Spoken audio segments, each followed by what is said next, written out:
فرمائے، اور جو ہمارے حکمران ہیں اللہ تعالیٰ انہیں توفیق دے کہ 75 سال سے جو شہداء کے ساتھ غداری ہو رہی ہے، 75 سال سے جو مقصد سے انحراف ہو رہا ہے، اللہ تعالیٰ ہمیں اس مقصد کی طرف لوٹائے، اور جناب محمد صلی اللہ علیہ وسلم جو دین لے کر آئے ہیں، جو اس ملک کی بنیاد ہے کلمہ،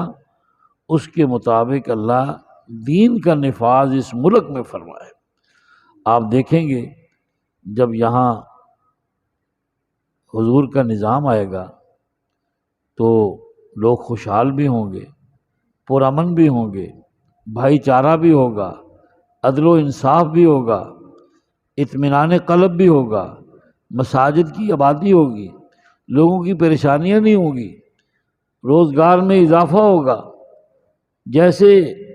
مدینے کی سرزمین جو ہے، حضور کی مسجد سونے چاندی کے ڈھیروں سے بھری ہوتی تھی، ایسے اس ملک کے حالات ہو جائیں گے، وسائل اپنے ہو جائیں گے، اور قرضہ بیرونی نہیں ہوگا، اور سود کی لعنت سے چھٹکارا ملے گا۔ اللہ کے نبی بھی رحمت ہے، نبی کا دین بھی رحمت ہے، نبی کے ماننے والے بھی رحمتیں لوٹنے والے بنیں گے جب اس ملک کا مقصد لا الہ الا اللہ پورا ہوگا۔ اس لیے آج حضرات میں دوستوں سے گزارش کرتا ہوں،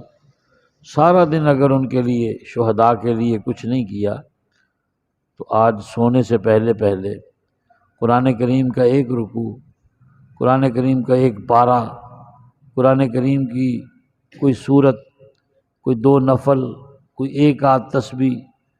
ان کے ایصال ثواب کے لیے ضرور کیجیے۔